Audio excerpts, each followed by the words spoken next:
자, 오늘은 우리가 이제 어린이 주일과 어버이 주일로 지킵니다. 5월달은 흔히 말하기를 가정의 달이라고 그러죠. 그래서 1년 내내 우리가 중요한 가정이지만 비록 5월달에 가정의 중요성을 아주 다시 상기시켜 주면서 어린이를 잘 양육하고 어버이를 잘 섬기고 또 청년의 날도 있고 성인의 날도 있고 또 스승의 날도 있어요. 그래서 우리 인간 사이에서 가장 밀접하고 또 그 가장 중요한 그 관계들을 아주 중요하게 여겨야 된다, 이렇게 해서 그런 의미로 5월달에 이렇게 집중적으로 몰려 있는 것 같습니다. 그래서 5월달은 뭐 굉장히 아름다운 달이다, 뭐 또 장미의 계절이다, 5월달에는 굉장히 뭐 기쁜 달이다. 그래서 5월달에 결혼식을 하면 뭐라 그럽니까? 뭐라 그러더라? 하여튼 뭐 예식장비도 비싸고 뭐 그렇다 그러죠. 하여튼 5월달이 굉장히 좋은 달인 것 같아요. 그래서 저기 그림을 보니까 할아버지 할머니 계시고, 근데 애가 하나밖에 없네, 그죠? 애가 한 2명은 더 그려줘야 되는데 한 3명씩은 낳아야 되죠, 그죠? 그 아버지 어머니 이래 있고, 충청도에 가면은 무슨 교회가 있어요. 거기는 그 성도들이 전부 다 아기를 3명 이상 놓자, 그런 운동을 하는 교회가 있어요. 그래서 그 교회는 무조건 3명을 낳아야 돼, 3명을. 근데 이제 그 교회에서 그 아기를 놓고 하면은 아마 교회에서 자체적으로 잘 돌봐주는 그런 프로그램이 있더라고요. 돈도 많이 들겠죠, 그죠? 그러니까 부모들이 아기를 놓고 이제 물론 처음에는 자기 양육하겠지만은 조금 크면은 교회한테 맡기는 거예요. 그러니까 자기는 또 직장 생활하고, 그래서 그 교회는 무조건 아기를 3명 이상 낳아야 정식 성도가 되는, 1명 가지고는 안 된다 그런 교회도 있어요. 그래서 이번에 세미나도 했어요. 세미나 저는 못 갔는데 전 세계에서 한 1000명 정도 목사들이 와가지고 어떻게 하면은 아기를 잘 놓게 할 수 있을까, 그런 세미나를 했어요. 그래서 요즘은 그런 교회가 또 부흥이 되는 것 같아요. 우리 교회도 3명을 낳아야 되는데 젊은 분들 아직 많이 안 계셔가지고, 하여튼 가정의 달 중요한 달입니다. 또 우리 찬양은 아니지만은 노래를 한번 부르고 우리 한번 우리 어버이 은혜에 대한 노래를 한번 부르고 또 예배를 드리겠습니다.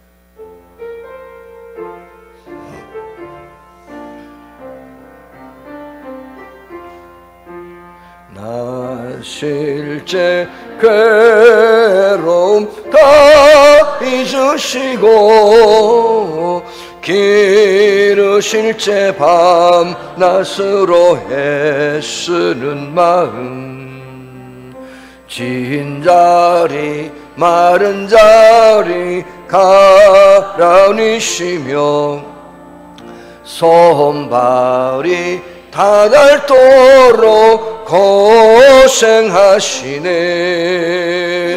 하늘 아래 그 무엇이 넓다 하리요. 어버이의 희생은 가히 없어라. 어려서 악고 없고 헐러주시고 자라선 문 기대어 기다리는 마음, 알을 쌓 그를 뗄사 자식 생각에 고우시던 이마 위에 주름이 가득, 땅 위에 그 무엇이 높다 하리요. 어버이의 정성은 지극하여라. 아멘. 아멘. 우리 이제 옆 사람과 또 우리 또 부인과 남편이 계시면은 부부간에는 수고했어요 한번 손도 한번 잡아주시고, 또 우리 성도끼리는 축하합니다, 축복합니다. 우리 한번 인사하겠습니다. 축하합니다, 축복합니다. 예, 부부 사이는 수고했어요. 그래서 그 노래도 있죠. 젖은 손이 애처로워. 아니다, 그게 뭐죠? 맞아요. 그래서 그 곱던 손이 아내의 곱던 손이 또 주름살이 지고, 남편의 건장하던 모습이 또 나이가 들어서 또 이렇게 연약해지고, 또 자녀들은 부모님을 볼 때에 전에는 정말 태산 같은 믿음으로 부모님을 바라봤는데 어느 날 보니까 아이고 나이가 드셔서 연약해졌구나, 그런 생각들을 많이 하게 됩니다. 오늘 어찌됐든 간에 교회는 어린 주일은 지난주 선물을 다 줬어요. 오늘은 어르신들한테 70대 되신 분들한테 선물을 또 준비를 했습니다. 앞에 뭐 이렇게 보이죠? 선물이 간단한 선물을 또 준비를 했어요. 여러분들 마음속에 주님의 은혜가 넘쳐나고 할아버지 할머니 또 어머니 아버지 또 형제 자매 간에 사랑의 표현을 하면서 서로 감사의 마음을 나누는 특별한 한 달이 되었으면 좋겠습니다. 아멘. 그래서 어린이, 청소년, 어버이, 스승 이런 달이 가정의 달이죠. 버지니아에서 이런 이야기가 어떤 교단 잡지에 소개가 되어서 미국에서 있었던 일화입니다. 그 가정에 그 가장이 존 영이라는 이제 그 가장이 이제 아내와 자녀들과 함께 살고 있었어요. 농사를 지는 농부의 가정입니다. 근데 이 남자가 결혼을 했는데 이제 돈이 없으니까 은행에 가서 장기 대출을 받아서 농토를 사서 농사를 지으면서 열심히 살아갑니다. 근데 그 부부가 살면서 자녀를 몇 명을 낳았는가 하니까 14명의 자녀를 낳았어요. 많이 낳으면 낳을수록 좋긴 하죠, 그죠? 나중에 잘 키우면 좋아요. 근데 말썽 부리는 아기들도 있긴 하죠, 그죠? 근데 이제 이 존 영이라는 사람이 이제 공부를 많이 못했거든요. 우리나라 말로 표현한다면 우리나라식 초등학교를 겨우 졸업한 그런 학력이 아주 미달된 그런 사람이었어요. 그런데 이 집안은 이제 돈도 별로 없고 자녀는 많이 낳았고 또 배운 것도 없어서 이 아버지가 존영이라는 이 남자가 어떻게 하면은 하나님의 축복을 받을까 그런 생각을 늘 하게 됩니다. 그래서 이분 식사 아이들하고 이제 가족들이 모여서 14명, 16명이 아유 많죠, 그죠? 16명이 한 식탁에 둘러앉아 가지고 기도를 이 아버지가 매일같이 대표 기도를 합니다. 이렇게 기도, 하나님 먹을 입이 많으니 농사를 돌보아 주옵소서. 먹을 입이 많잖아, 그죠? 그 식구라는 단어가 밥 식자죠. 먹을, 그죠? 입구. 먹을 입이 많다는 거예요. 근데 이제 그렇게 기도를 늘 하면서 이제 농사도 짓고 아이들을 잘 돌보면서 이제 공부도 가르치고 이제 살아갑니다. 그런데 어느 해는 14명 아이가 한꺼번에 홍역에 걸려서 알아 눕기도 하고, 어떤 애는 흉작이 되어서 농작물을 거두지도 못할 때도 있을 때 없고, 어떤 데는 또 집에 불이 나가지고 굉장히 어려움을 당할 때도 있었답니다. 그러니까 살아가는 과정 중에 환난이 많이 왔었어요.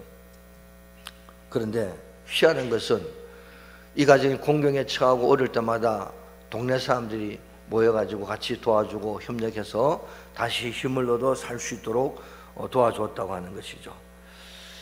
근데 이들이 특징이 뭐냐니까 아무리 고달프고 아무리 바쁘고 농사를 짓는데 힘들잖아요, 그죠?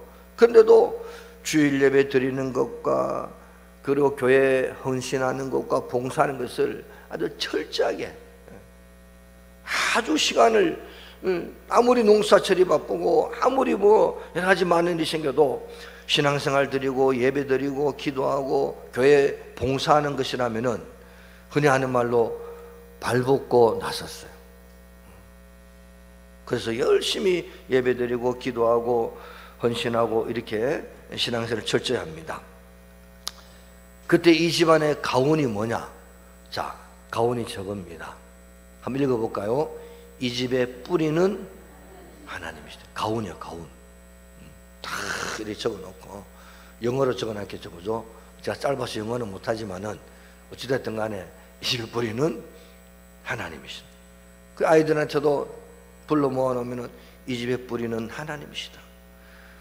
예배 드릴 때마다, 기도할 때마다, 밥 먹을 때마다 아이들을 교육을 했어요.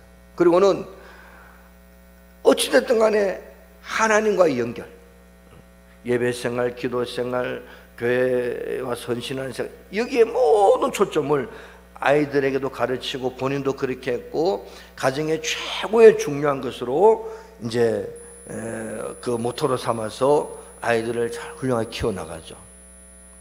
그런데 홍역에 걸려 죽을 뻔한데도 불구하고 14명의 아이가 한 명도 주지 않았다는. 그리고 돈도 없는데 모든 14명의 아이들 다 대학에 보내서 졸업을 시켰대요. 나중에 보니까 한 명은 코넬 대학에서 경제학 박사가 되었고, 간호사도 나오고, 도서관 전문직도 나오고, 5명의 교사도 나오고, 4명의 건축 사장도 나오고, 1명의 음악가가 나왔어. 1명은 이제 아버지 대를 위해서 농업에 종사. 14명이 전부 다 훌륭한 자리를 차지해서 잘 살게 된 축복의 이야기가 이제 그 미국의 그 당시 어떤 교단 잡지에 기록이 되어져 있다고 합니다. 자, 가정의 뿌리가 하나님이시다. 자, 뿌리라는 것은 근본이죠, 근본. 뿌리가 없으면은, 자, 우리가 이제 우리 교회 꽃꽂이를 잘 안 하는데, 꽃꽂이라는 것은 꽃을 다 잘라가지고 아름답게 시장을 하잖아요. 그러면 사실 그 꽃은 죽은 겁니까? 살은 겁니까? 죽은 거죠, 그죠?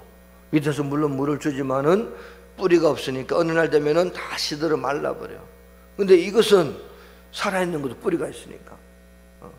자기 목숨이 다할 때까지는 뿌리에서 양분을 얻어서 또 물을 주고 하니까 계속 자라는 것이고, 아름다운 꽃을 그대로 드러내는 것이죠. 자, 하나님이 이 집의 뿌리다, 하나님이 이 가정의 뿌리다라고 하는 것은 하나님으로부터야만, 하나님으로 인하여만 우리가 살 수 있다라는 거예요.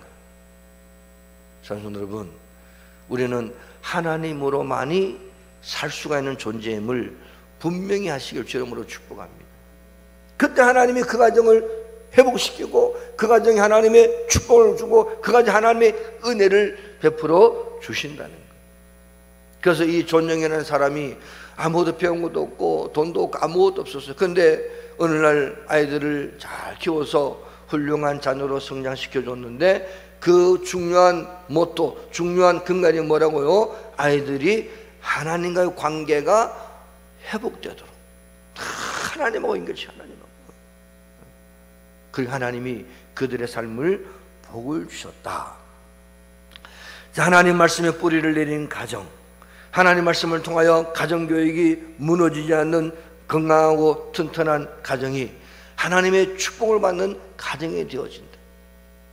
그래서 하나님 말씀을 가지라는 제목처럼 오늘 하나님 말씀 뿌리를 내려서 아주 단단히 좋은 믿음의 축복의 결실을 맺으실 줄로 축복합니다. 자, 여기서 우리가 유대인의 그 교육을 볼 수가 있어요. 자, 유대인은 가정이 굉장히 중요한, 그 사회생활에 또 신앙생활에 가장 중요한 기초적인 단위가 가정이라는 것을 확실히 하고 있습니다. 자, 저기 이제 제가 히브리어를 조금 이렇게 복사를 해서 적어놨는데, 저기 저렇게 나왔네. 거긴 바로 나왔는데, 하여튼 저기에, 아이고, 저기, 하여튼 그 히브리어가 적혀져야 되는, 지금 저기 잘못 적혀져 있네요. 자, 남편이라는 단어가 이쉬라는 히브리어입니다. 거기에 이제 히브리어로 그 요드라는 글자 하나 있어요. 이런 글자가. 그 다음에 이제 아내, 여자라는 아내라는 히브리어가 이샤라는 이샤 또 이샤라는 단어가 있어요. 거기에 헷이라는 히브리어가 있습니다. 그런데 그 단어를 남편이라는 단어와 아내라는 히브리어의 단어에서 요드라는 글자와 헷이라는 글자를 따서 우리가 믿는 여호와 하나님, 여호와라는 단어 속에 요드라는 단어와 헷이라는 단어가 딱 들어갑니다. 그래서 어떤 분이 이것을 히브리어를 연구하는 분이 이것을 연구하다 보니까 여호와라는 이름이 남자인 이름인 이슈에서 요드를 땄고 여자라는 이샤에서 헷이라는 단어를 따서 여호와라는 이름을 썼는데 그 이름이 하나님의 이름이다. 그래서 남편과 아내, 남자와 여자가 한 몸이 되었을 때 거기에 누가 계시느냐? 하나님이 계신다는 거예요. 그래서 하나님이 남자를 불러내고 아내를 불러내서 하나님이 한 가정을 이루게 하셨는데 거기에 이 부부가 한 가정을 이룰 때에 거기에 하나님이 임재하시는 가정이 축복의 가정이다. 그렇게 해석을 합니다. 자, 그래서 가정은 어떤 모습이 되어야 되느냐? 하나님 함께 하시는 가정이 하나님의 축복을 받는 가정이다라고 말씀하고 있는 것이죠. 다시 말하면은 가정에는 누가 계시느냐? 하나님이 함께 하신다는. 그래서 마땅히 가정을 이룬다고 하는 것은 하나님의 함께 하시고 하나님의 축복을 받고 하나님의 역사하심과 인도하심을 받는 그 모습이 되게 되는 것이 마땅한 하나님의 뜻이라는 것을 표현하고 있는 것이죠. 그런데 오늘날 사탄은 제일 무너뜨리기를 원하는 것이 가정이라는 겁니다. 그 사탄이 역사하는 것은요, 가정을 파괴시키는 거예요. 그 가정이 파괴되고 가정이 무너뜨려지고 가정이 힘들어지면은 그 가정, 사회의 기본단이 가정이 파괴되어 버리면은 모든 사회 조직이 파괴가 되는 거예요. 그래서 오늘날 하나님의 자녀들이 믿음의 가정을 이룰 때에 거기에 하나님의 영이 함께 하시고 하나님의 임재가 있고 하나님의 역사가 나타나는 그런 복된 축복의 은혜가 나타나는 것이 바로 가정이라고 말씀하고 있는 것입니다. 그래서 구약시대 보면은 모든 분들이 성령 중심으로 살았죠. 그 성전에 누가 계시죠? 여호와 하나님이 계시는 거예요. 그래서 그 성전에 가면은 법궤라는 것이 있는데 그 법궤 속에 뭐가 들어가 있습니까? 하나님의 말씀인 십계명 두 돌판이 거기에 기록이 되어져 있어요. 그러면 이스라엘 백성들은 모두 성전 중심이다. 이 성전 중심이라고 하는 것은 하나님 말씀 중심이라고 분명하게 말씀하고 있어요. 자, 유대인들은요, 우리가 전에 말씀드렸잖아요. 유대인들의 어머니는 잉태하는 그 순간부터 자기 아기에게 뭘 들려주는가 하니까 계속 이걸 들려줍니다. 창세기, 출애굽기, 레위기, 민수기, 신명기, 이걸 모세오경이라고 그러는데 이 5권의 책을 이 아기한테 잉태되었다고 아는 그 순간부터 계속 그걸 들려줘요. 그래서 오늘날 우리 요즘 현대인들이 그 자기 잉태된 아기한테 뭘 들려준다 그러죠? 태교 음악 그러죠, 그죠? 근데 이스라엘 백성들은요, 하나님 말씀을 계속 읽어줘. 계속 창세기 모세오경 가지고 계속 태초 하나님 천지를 창조하시나 뭐 이러면서 계속 들려줘요. 그리고 태어나면서부터 계속 그 아이가 이제 머릿속에 그걸 암기할 때까지 계속 들려줍니다. 그리고 학교를 딱 가면요, 1시간 동안 뭘 하느냐? 기도책을 보면서 하나님께 기도합니다. 그리고 오전 내내 하나님 말씀을 배우고 가르쳐요. 배우고 가르침 받고, 그러니까 1시간 동안 기도하고 나머지 3시간은 계속 말씀을 배우는 거예요. 종교 교육을 합니다. 그리고 예배를 드립니다. 그런데 우리나라는 어떻죠? 학교 가면은 아침부터 요 3학년, 고등학교 3학년 되면 밤 11시까지 12시까지 공부. 우리 교회에 그 드럼 배우고 요즘 그 일렉기타 배우는 애가 4학년짜리 하나 있어요. 이 아이가 이제 주일날 배우러 와요. 배우러 오는데 이 아이가 하는 말이 무슨 말인가 하면은, 저는 쉴 시간이 없다고 그래요. 쉴 시간이. 아침부터 학교를 가죠. 또 학원을 가죠. 또 뭘 하더라. 뭘 또 배우죠. 또 음악 배우죠. 학교에서 배우죠. 또 우리 문화원에서도 배우죠. 얘는요, 자기가 하는 말이 그래요. 나는 쉴 시간이 없어 그러더라고. 그게 재밌냐 그랬더니 모르겠어요 그러더라고. 그냥 세월이 가는 거예요. 그냥 세월이. 근데 그 애는 보니까 드럼을 치는데 드럼을 꽤 잘 쳐요. 우리 이제 여수 치면 드럼 꽤 잘 쳐요. 그래서 와가지고 기타 배울 때면은 멍하니 앉아있어요. 왜 뭐하냐 했더니 쉬고 있다는 거예요. 그게 쉬는 시간이에요. 근데 이스라엘 백성들은요, 계속 말씀을 가지고 계속 말씀을 가지고. 왜? 주입식이 좋아요 안 좋아요? 주입식 교육을 한다 그러잖아요. 그죠? 계속 머릿속에 외워라 계속 그래요. 계속. 주입식이 뭐 좋니 안 좋니, 뭐 토론식이 좋니, 뭐 우리 서로 의견을 교환했니, 그렇게 말하지만은 이스라엘 백성들은 계속 주입을, 하나님 말씀을 주입해. 하나님 말씀을. 그런데 전 세계에서 가장 많은 노벨상 수상자가 유대인들, 최고의 부자가 유대인들, 그리고 수많은 수재가 유대인들입니다. 사람들 그렇게 생각했죠. 하나님 말씀만 배우고 하나님 말씀 암송하는데 어떻게 그렇게 머리가 좋을까? 여러분, 하나님 말씀이 나와 있죠. 여호와는 지혜와 지식의 말씀이 있는데도 우리는요, 그래 안 해. 나 배워라 세상 배워라 막 주일날. 그래서 어떤 분들은 고3이 되면은, 그런 분들이, 우리 교회는 그런 분이 안 계시지만 고3이 딱 되면은 너 이제부터 1년 동안 교회 나오지 마. 뭐 하라고요? 공부해. 왜? 좋은 대학 가야 되니까. 그럼 그 애가 좋은 대학 가서 교회 나올까요? 안 나옵니다. 신앙생활 다 접어버려요. 그리고 군대 가지고 다 접어버려요. 그리고 청년이 돼가지고 또 나오려니까 그렇고, 나중에 이제 철이 들면 나오겠지. 그때는 한 방 두드려 맞고 나올지도 몰라요. 여러분들, 우리는 하나님 말씀이 생명이요, 하나님 말씀이 지혜요, 하나님 말씀이 지식이요, 하나님 말씀이 우리의 모든 근간이든. 아까 전에 그 존영의 가정의 교원이 뭐라고 그랬어요? 정확하게 이 집의 뿌리는 하나님이시다. 하나님이 계셔야, 하나님이 역사하셔야, 하나님이 인도하셔야 우리가 살아갈 수가 있다는 거예요. 할렐루야. 여러분들, 이것이 신앙인들의 가장 중요한 기본이 돼야 되고, 기본이 아니라 으뜸이 돼야 되고, 우리의 생명이 될 때에 하나님이 그들 가정에, 그와 그 속에 하나님의 축복의 역사가 나타나기 시작하는 거예요. 그래서 부모는 하나님 말씀을 가지고 자녀를 양육해야 되고, 자녀는 하나님 말씀 안에서 부모를 공경하는 것이죠.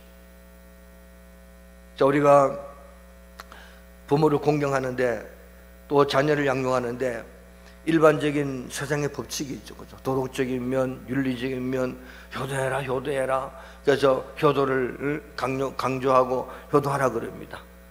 근데 우리는 어떤 그런 일반론적인보다도 하나님 말씀이 그렇게 하라고 하니까, 그리고 그 부모를 공경할 때에 약속에 있는 첫 계명으로 하나님이 축복을 하시고, 그리고 땅에서 잘되고 장수하는 복을 누리고 하나님의 은혜가 거기에 나타나니까 하나님이 말씀하셨기에 우리는 우리 부모를 공경하고 자녀를 말씀으로 잘 양육하는 삶을 살아가는 거예요. 그 우리는 인본주의가 아니고 신본주의의 삶을 살죠. 자, 미국에는 이런 일이 있었답니다. 미국의 최대 기독교 명절이 뭐죠? 우리 기독교 최대 명절이 뭡니까? 추수감사절이거든요. 물론 성탄절, 부활절 다 있어요. 근데 추수감사절을 굉장히 크게 쳐요. 그런데 미국에서 추수감사절을, 미국의 3대 대통령이었던 토마스 제퍼슨이라는 사람이요, 대통령이 되자마자 추수감사절을 없애버렸어요. 참 대통령 권력이 대단한 것 같아요. 이제 지키지 맙시다 그래가지고 아마 4년 동안 지키지 않은 것 같아요. 그때 미국의 경제 공황이 무르닥칩니다. 그 뒤에 1863년도 링컨 대통령이 다시 추수감사를 부활시켜가지고 우리 믿음으로 살아야 됩니다, 하나님이 축복하셔야 됩니다, 추수감사를 회복시켰어요. 그때 미국이요 번영을 구합니다.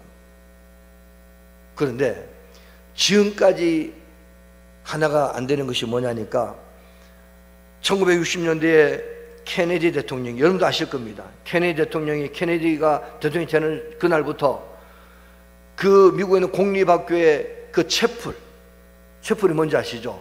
예배 시간을 다 써버렸어요.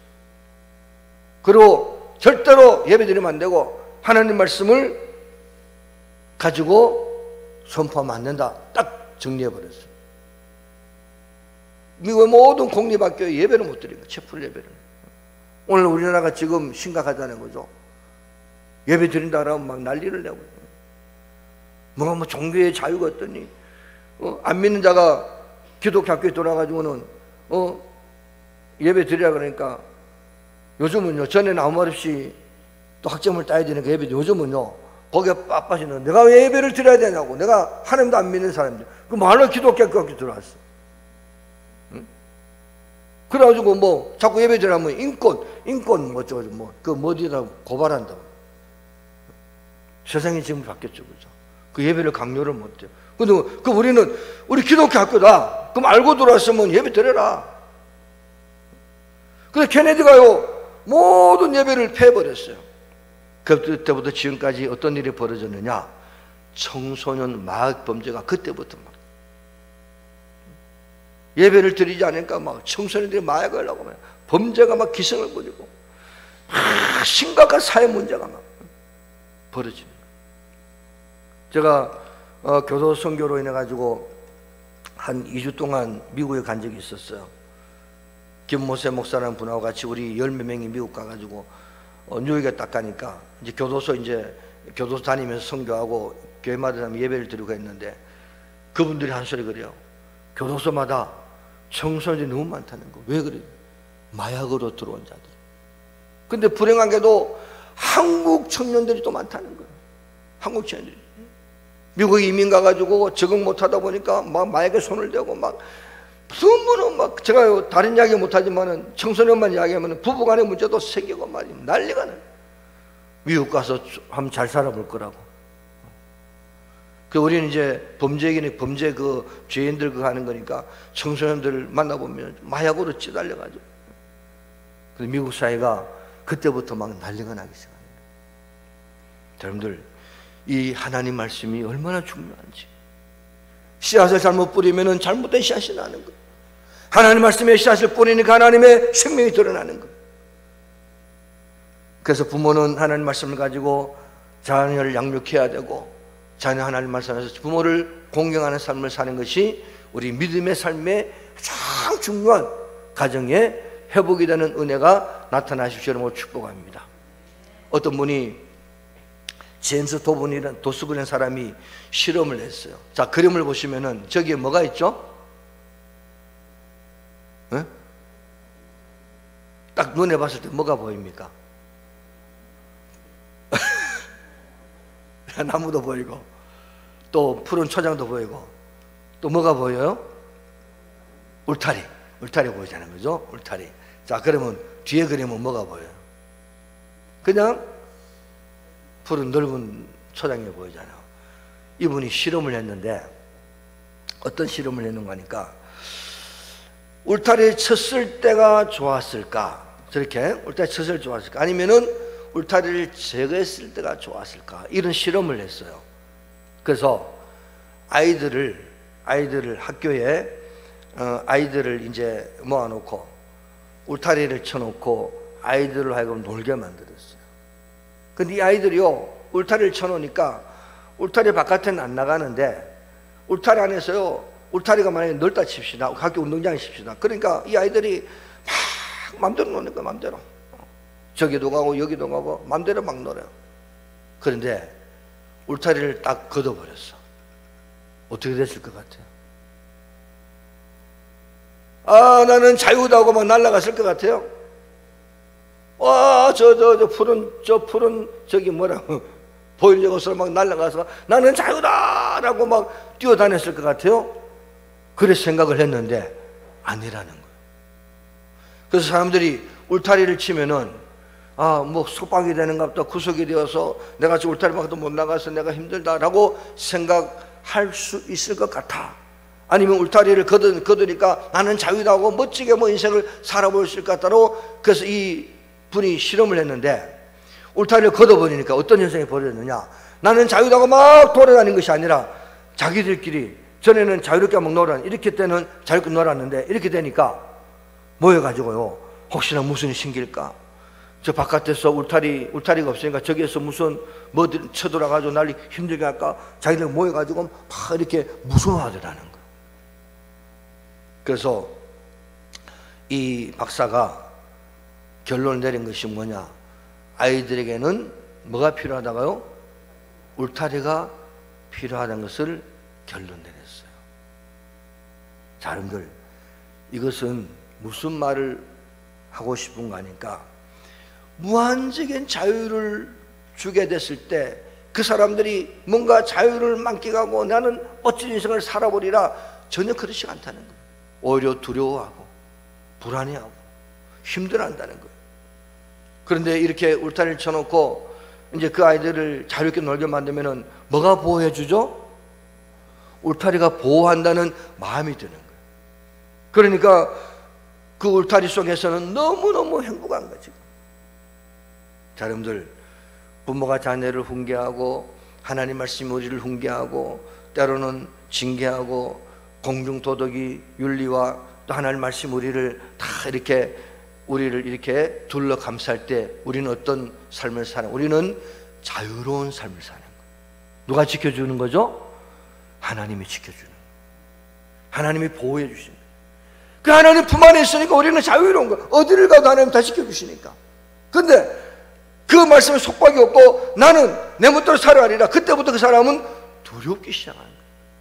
아무도 자기를 지켜줄 자가 없는 겁니다. 여러분들, 하나님의 말씀이 우리를 지켜주는 줄로 믿습니다. 자녀들도 마찬가지요. 부모가 하나님의 말씀을 통해서 징계하고 채찍을 주고 사랑의 매를 댈 때에 그 자녀는 행복한 거예요. 네 마음대로 살아, 나 모르겠다. 그때부터 자녀는 두려운 겁니다. 사실 두려운 거예요. 왜? 나는 너에게 이제 나는 너를 구속 안 할 거야. 나는 너에게 뭐라 말 안 할 거야. 그럼 그때부터 자녀가 자유로운 것 같죠. 그 안에 자녀는 두렵기 시작합니다. 그 누군가가 나를 돌봐주고 누군가가 나를 훈계해주고 누군가가 나와 함께 할 때 나는 너무너무 기쁜 거예요. 사랑하는 여러분, 하나님 말씀은 가정과 사회, 우리의 인생의 모든 전반에 걸쳐서 충분한 울타리가 된다는 사실을 믿으실 줄로 축복합니다. 우리에게 십자가 울타리가 있어요. 말씀의 울타리가 있어요. 그 하나님 말씀 중심으로 사는 가정은 행복한 가정이에요. 오늘 자녀들을 통해서 또 우리 부모를 통해서 오늘 교회를 통해서 하나님 말씀이 그 가정의 울타리가 될 때 우리는 정말로 행복하고 기쁜 삶을 살아갈 수가 있는 거예요. 절대 구속하거나 속박하거나 자유를 빼앗거나 하는 것이 아니라는 거예요. 그래서 하나님 말씀 중심으로 사는 가정, 십자가 울타리, 말씀 울타리가 우리를 행복하게 한다. 자, 그 부모를 공경하는 사람은 어떤 복을 받아요? 약속이 있는 첫 계명. 저 말씀은요, 이 부모를 공경하는 자에게 하나님 특별히 뭐라, 모든 말씀이 약속이지만은 저 말씀은 특별히 강조해서 내가 너와 뭘 한다고요? 약속. 또 해야지. 또 이렇게 한다 그러죠. 또 뭐라더라? 비비고. 또 다 해. 내가 널 약속한다. 내가 특별히 약속한다. 특별히 약속한다. 내가 너를 축복을 하겠다. 할렐루야. 어버이 살아신 제 섬기기란 다 해라. 그죠? 오늘날 어버이 돌아가시고 나서 최고로 많이 우는 자식은 어떤 자식일까요? 저희 어머니 돌아가실 때 그렇게 제가 많이 울었는데 제가 불효자식 같아요. 저 위에 저는 저 수원에 살고 어머니 울산에 살고 1년에 명절 때 내려오고 생신 때 내려오고 1년에 몇 번 못 보잖아요. 그죠? 그래서 자주 만나야 되는데 제가 자주 못 오잖아요. 그래서 전화하면 이래요. 밥 묻나? 경상도니까. 밥 묻나? 네, 먹었습니다. 맨날 어머니는, 부모님은 자녀들 보고 밥 묻나? 늘 그런 걱정이죠.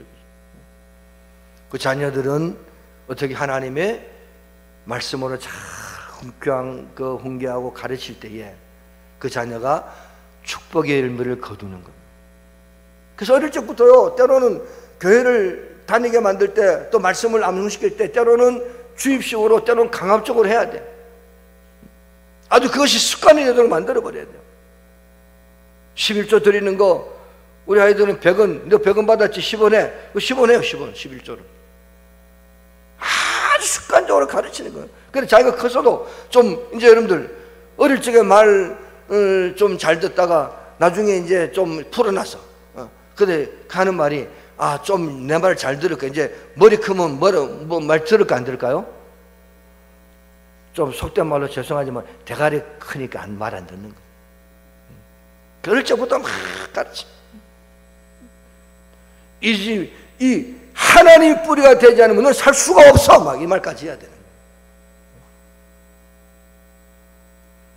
전에 효학교, 요즘은 잘 못하지만 전에 효학교 할 때 그랬어요. 성경에 보니까 내 부모, 내 아비나 어머니를 욕을 하고 때리는 자들은 누가 와서 뭘 한다고 그랬을까요? 진짜요? 까마귀 와서 내 눈을 파리라. 그걸 보고 애들이 놀래가지고, 우와, 성경에 하나님이 이런 말씀 하셨네. 독수리 와서 내 눈가리를 파버리네. 놀래 자빠지는 거예요. 사랑하는 여러분, 어찌됐든 우리는 하나님의 말씀을 가지고 잘 승리하시고 말씀을 가지고 축복하는 우리 모두 되실 줄 이름으로 축복합니다. 아멘.